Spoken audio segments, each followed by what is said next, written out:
Hello बच्चों, मैं आशा करती हूँ कि आप लोग अपने घर पर स्वस्थ और सुरक्षित होंगे और साथ ही साथ मन लगाकर अपनी पढ़ाई कर रहे होंगे। तो बच्चों, आज हम लोग हिंदी कक्षा में चैप्टर 2 अध्याय का नाम है ये बुजुर्ग, इससे संबंधित प्रश्नोत्तर को करेंगे। तो आप लोग टेक्स्ट बुक निकालें, चैप्टर 2 अध्याय खोलें और कॉपी में पहले प्रश्नों को लिखें, इसके बाद ही उत्तर लिखें। तो स्टार्टिंग यानी हेडिंग दें, चैप्टर नंबर, चैप्टर का नाम और इस अध्याय से संबंधित जो प्रश्न हैं उन प्रश्नों को आप पढ़ें। तो सबसे पहले मैं मौखिक प्रश्नों को वो आपके समक्ष पढ़ती हूँ और मौखिक ही इन प्रश्नों का उत्तर दूंगी, तो आपको इसे कॉपी में नहीं लिखनी है। पहला प्रश्न क्या है? जिंदगी कितने दुखों से जकड़ी हुई है, सांस लेने की इजाज़त नहीं, कैसे? यह बात किसने कही? तो यह बात रशीद ने कही। कहने का अर्थ है कि दिन भर वह अपने परिवारजनों के डांट फटकार को सुनते रहता था और उसे अपने मन की यानी मस्ती करने की भी इजाज़त नहीं थी। इसलिए वह यह बात उसने कहा कि ज़िंदगी कितने दुखों से जकड़ी हुई है, सांस लेने की इजाज़त नहीं, यानी बिना हम अपने माँ बाप की आज्ञा के सांस भी नहीं लग सकते, यानी हर तरह से उनकी हर बात में उनकी आज्ञा लेनी होगी, तभी हम वह काम करेंगे। इसलिए इसने यह बात रखी।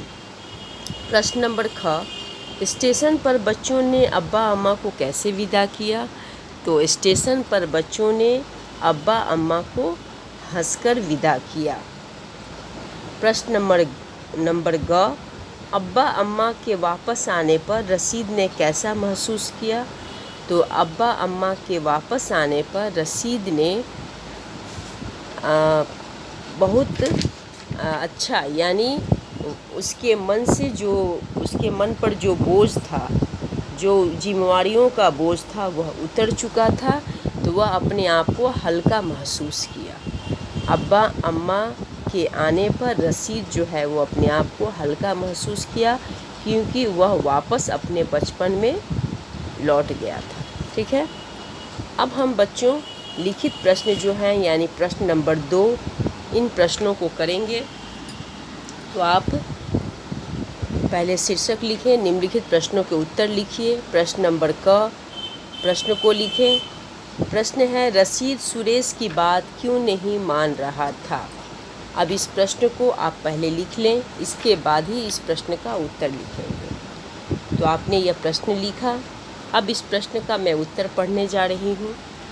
रशीद सुरेश की बात इसलिए नहीं मान रहा था क्योंकि घर से बाहर जाने पर अम्मा की डांट सुननी पड़ती। पहला प्रश्न का उत्तर क्या है?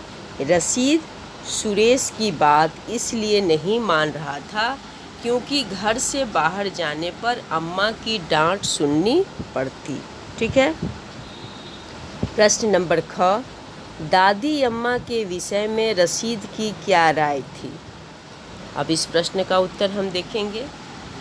रशीद का कहना था कि मेरी दादी अम्मा को ठीक से दिखाई नहीं देता और न ही सुनाई देता है, लेकिन वह हमारे परिवार के सभी सदस्यों की बातों में अपना टांग अड़ाते रहती है। यह राय किसकी थी? तो यह राय रशीद की थी दादी अम्मा के प्रति। अब प्रश्न नंबर ग, इन्हें आप लिखें। प्रश्न नंबर ग क्या है? अब्बा अम्मा कहाँ जा रहे थे और क्यों? तो इस प्रश्न में 2 प्रश्न जो है वो जुड़ा हुआ है। पहला प्रश्न है अब्बा अम्मा कहाँ जा रहे थे और दूसरा क्यों जा रहे थे। तो इस प्रश्न को लिखने के बाद अब इस प्रश्न का हम उत्तर लिखेंगे। इस प्रश्न का उत्तर क्या होगा? अब्बा और अम्मा पहाड़ पर जा रहे थे क्योंकि अब्बा को छूत की बीमारी हो गई थी। इस बीमारी का इलाज कराने के लिए वे लोग पहाड़ पर जा रहे थे। अब्बा और अम्मा पहाड़ पर जा रहे थे क्योंकि अब्बा को छूत की बीमारी हो गई थी। इस बीमारी का इलाज कराने के लिए वे लोग पहाड़ पर जा रहे थे। ठीक है, अब प्रश्न नंबर घ, उस पर ध्यान दें। अब्बा अम्मा के जाने के बाद रशीद और आपा के व्यवहार में क्या अंतर आया? अब्बा अम्मा के जाने के बाद रशीद और आपा के व्यवहार में क्या अंतर आया? तो इसका उत्तर होगा, रशीद अब्बा की तरह गंभीर और समझदार हो गया और वह अपने छोटे भाई एवं बहन की अच्छी तरह से देखभाल करने लगा। मरियम अम्मा की तरह बच्चों को प्यार से रखती थी। वह खाना पकाने में आया का हाथ बटाती थी। इस तरह से दोनों बच्चे घर की सारी जिम्मेदारियों को अच्छी तरह से निभा रहे थे। फिर से मैं उत्तर को पढ़ देती हूँ। रशीद अब्बा की तरह गंभीर और समझदार हो गया था और वह अपने छोटे भाई एवं बहन की अच्छी तरह से देखभाल करने लगा। मरियम अम्मा की तरह बच्चों को प्यार से रखती थी। वह खाना पकाने में आया का हाथ बटाती थी। इस तरह से दोनों बच्चे घर की सारी जिम्मेदारियों को अच्छी तरह से निभा रहे थे। प्रश्न नंबर अंगा, हमीद और मुन्नी समझदारी कैसे दिखा रहे थे? प्रश्न नंबर अंगा, हमीद और मुन्नी समझदारी कैसे दिखा रहे थे? तो इन प्रश्नों को लिखने के बाद अब उत्तर लिखें। हमीद और मुन्नी अपना काम खुद से करने लगे और साथ ही साथ घर के कामों में भी वे अपना सहयोग देने लगे। हमीद और मुन्नी अपना काम खुद से करने लगे और साथ ही साथ घर के कामों में भी वे अपना सहयोग देने लगे। अब अगले प्रश्न की तरफ बढ़ेंगे। प्रश्न नंबर 3, निम्नलिखित पंक्तियाँ किसने किससे कही? यह हेडिंग है, यानी यह शीर्षक है। तो आप पहले अपने इस प्रश्न को लिखें, फिर शीर्षक लिखें और कथन किसने किससे, कथन को लिखना है। प्रश्न नंबर 3 का कह देना थोड़ी देर हो गई। तो यह वाक्य पहले आप लिख लें कॉपी में, कह देना थोड़ी देर हो गई। वाक्य लिखने के बाद यह वाक्य किसने कही? तो यह कथन सुरेश ने रशीद से कहा। तो इसका उत्तर क्या होगा? यह कथन सुरेश ने रशीद से कहा। प्रश्न नंबर ख, बस हर वक्त गायब, यह नहीं कभी पास आके बैठें। तो यह कथन किसने कहा? तो यह कथन दादी अम्मा ने रशीद से कहा। यह कथन दादी अम्मा ने रशीद से कहा।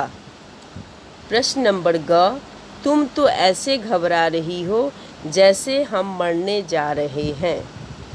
प्रश्न नंबर ग, तुम तो ऐसे घबरा रही हो जैसे हम मरने जा रहे हैं। यह बात किसने कही और किससे कही? तो यह कथन अब्बा ने अम्मा से कहा। ठीक है, इस तरह से आपको इन प्रश्नों का उत्तर कॉपी में लिखना है। फिर प्रश्न नंबर घ, तुम और मरियम बात बात पर लड़ते हो। तुम और मरियम बात बात पर लड़ते हो। तो इस कथन में क्या होगा? यह कथन अब्बा ने रशीद से कहा। यह कथन अब्बा ने रशीद से कहा। इसके बाद है प्रश्न नंबर अंगा, दुनिया के बादशाह खत्म हो रहे हैं। तो यह कथन किसने कहा? तो यह कथन रशीद ने स्वयं से कहा, यानी अपने आप से कहा। यह कथन रशीद ने स्वयं से कहा। प्रश्न नंबर च, लो भला यह भी कोई तरीका है। यह कथन दादी अम्मा ने बड़बड़ाते हुए कहा। यह कथन दादी अम्मा ने बड़बड़ाते हुए कहा।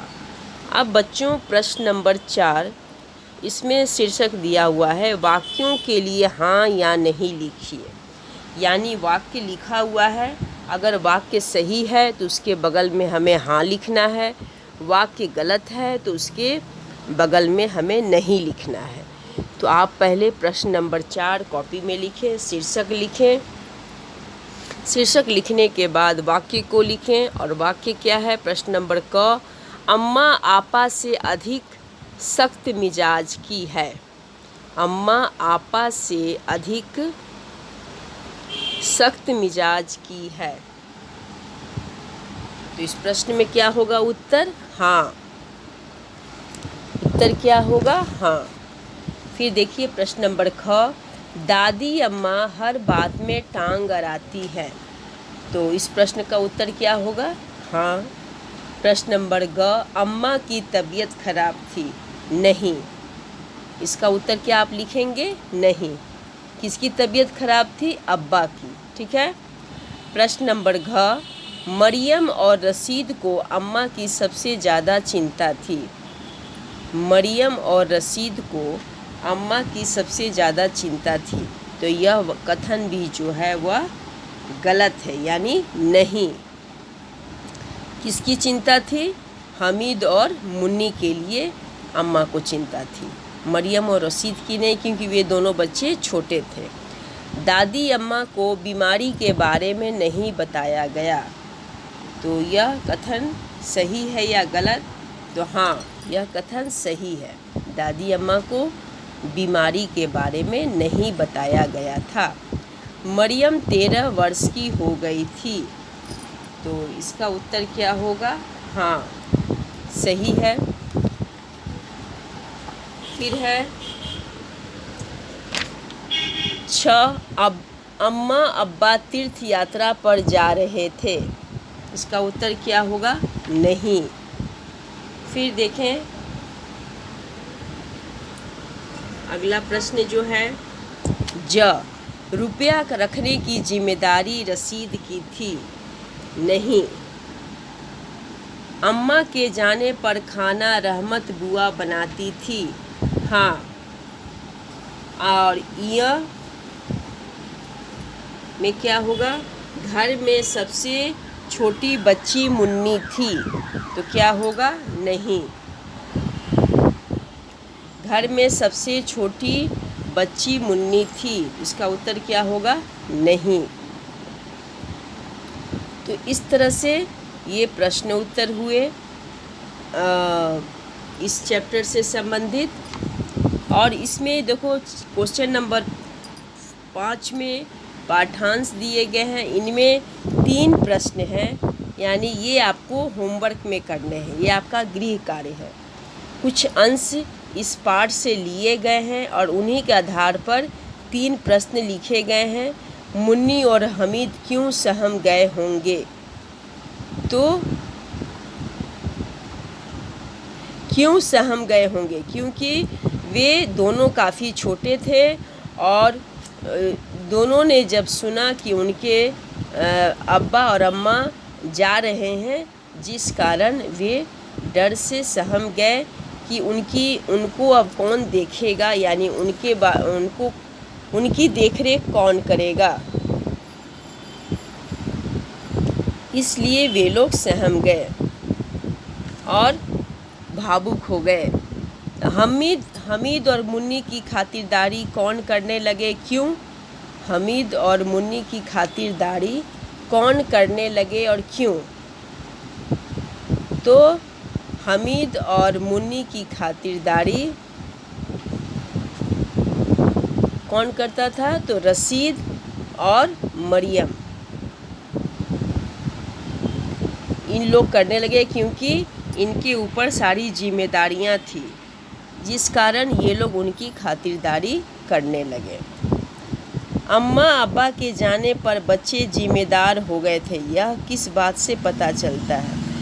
क्योंकि अब्बा अम्मा के जाने के बाद बच्चे जो हैं वो घर की सारे कामकाज को अपने कंधों पर लेकर सही ढंग से वे निपटाते थे, समझदारी से करते थे और अपने अंदर जो वे नासमझी थे उसे दूर करके वे गंभीर और समझदार होकर घर के कामकाजों को सही ढंग से निपटाते थे और अपने छोटे भाई बहनों की अच्छी तरह से देखभाल करते थे। तो ये जो है प्रश्न इन्हें आपको करना है, ये आपका गृह कार्य में है। और इस चैप्टर से जो इस पाठ के जो शब्दार्थ हैं इन्हें आपको कॉपी में लिखना है और याद भी करना है। यानी पाठ में जो शब्दार्थ दिए गए हैं उन्हें आपको लिखकर याद भी करना है। तो ये इस तरह से हुए। अब इनसाइड क्वेश्चन में बच्चों कुछ प्रश्न जो है उसे आप कॉपी में कर लें। इनसाइड प्रश्न जैसे कि मैं आपको मौखिक रूप में अभी यहाँ पर डिस्कस करती हूँ, बता दे रही हूँ। जैसे ये प्रश्न है, ये बुजुर्ग पाठ के लेखक कौन है। ये इनसाइड क्वेश्चन है, ये बुजुर्ग पाठ के लेखक कौन है। तो इसका उत्तर क्या होगा। तो ये बुजुर्ग पाठ के लेखक का नाम क्या है, आप नाम जानते ही हैं, इस्मत चुगताई। तो इस तरह से आप उत्तर लिखेंगे। इसके बाद आप लिखेंगे प्रश्न नंबर 2 इनसाइड क्वेश्चन में, चारों भाई बहन में सबसे बड़ा कौन था। तो कौन था सबसे बड़ा। तो सबसे बड़ा मरियम थी। और सबसे छोटा कौन था। तो सबसे छोटा हमीद था। किसे छूत की बीमारी हुई थी। तो अब्बा जान को छूत की बीमारी हुई थी। ठीक है, इस तरह से ये इनसाइड क्वेश्चन जो है मैं आपके साथ डिस्कस कर रही हूँ। आप ध्यान से सुने और इसे आप कॉपी में लिख कर भी रख सकते हैं, ताकि आप इस चैप्टर से संबंधित जो भी प्रश्न हैं उसे आप उन प्रश्नों का उत्तर भी समझ जाएंगे। और दूसरा है, रसीद की उम्र कितनी थी। तो रसीद की उम्र 11 साल की थी। ठीक है। और रसीद के दोस्त का नाम क्या था। रसीद के दोस्त का नाम सुरेश था। रसीद के दोस्त का नाम क्या था, सुरेश। ठीक है। और हर बात में कौन टांग अड़ाया करता था। तो हर बात में दादी अम्मा जो थी वो टांग अड़ाया करती थी। अब्बा और अम्मा कहाँ गए थे। तो अब्बा और अम्मा पहाड़ पर गए थे। तो ये सब बच्चों जो मैं आपके सामने डिस्कस कर रही हूँ, ये सारे जो हैं वो इनसाइड क्वेश्चन हैं और ये सभी चैप्टर से संबंधित हैं। यानी ये एक्सरसाइज क्वेश्चन में आपको ये नहीं मिलेंगे। ये इनसाइड यानी चैप्टर से अंदर के ये प्रश्न हैं जिनको मैं आपके सामने रख रही हूँ और साथ ही साथ उत्तर भी मैं बता रही हूँ। तो वैसे तो आप ये चैप्टर पढ़ोगे तो खुद ही समझ जाओगे, लेकिन फिर भी इस तरह से ये छोटे छोटे जो प्रश्न हैं इस चैप्टर से निकल कर आते हैं, उनको मैं आपके सामने रख रही हूँ, उत्तर के साथ बता रही हूँ। तो आप इस पर ध्यान दें और इसे भी आप लिख कर रखें। ये छोटे प्रश्न हैं जो मैंने बताया कि रसीद का दोस्त कौन था, प्रश्न हुआ। ये इसके बाद अब्बा और अम्मा कहाँ जा रहे थे। फिर चारों भाई बहन में सबसे बड़ा कौन था, ये प्रश्न हुआ। फिर अगला प्रश्न जो है रसीद की उम्र कितनी थी। फिर कौन सबकी बातों में टांग अड़ाया करता था, ये प्रश्न हुआ। फिर और सबसे अंतिम में जो प्रश्न आ रहा है कि ये बुजुर्ग पाठ के लेखक कौन है, उनको आपको लिखना है। इसके बाद एक प्रश्न और है, सबसे पहले जो मैंने बताया था कि रसीद के दोस्त का नाम क्या है, तो उसके बारे में भी मैंने चर्चा की। तो इस तरह से ये जो प्रश्न है इनको आप कॉपी में लिखें। ये इनसाइड प्रश्न है और इनका उत्तर भी आप मैंने तो बताया भी, और ऐसे ये आप चैप्टर पढ़े हैं तो आप खुद से लिख भी सकते हैं। ठीक है। और किन्हें छूत की बीमारी हुई थी, ये प्रश्न हुआ। इसके बाद सबसे छोटा चारों भाई बहन में सबसे छोटा कौन था, तो ये प्रश्न एक है, इसका उत्तर आपको लिखना है। तो इस तरह से आपके सामने जो ये प्रश्नों को मैंने पढ़ा, इन प्रश्नों को आप लिखें कॉपी में और खुद से उत्तर भी दें। वैसे मैंने तो ये भी इन प्रश्नों का उत्तर अभी आपके सामने डिस्कस की, मैंने बताई भी, और ये चैप्टर पढ़ने के बाद आप खुद भी इसे लिख भी सकते हैं। तो इस तरह से ये प्रश्न जो है, और मरियम कौन थी उसके बारे में उसका उत्तर आपको लिखना है। तो ये सारे प्रश्न जो हैं वो इनसाइड प्रश्न हैं, इस चैप्टर से संबंधित हैं, और इसे ही आपको अपने कॉपी में करनी है, समझना है।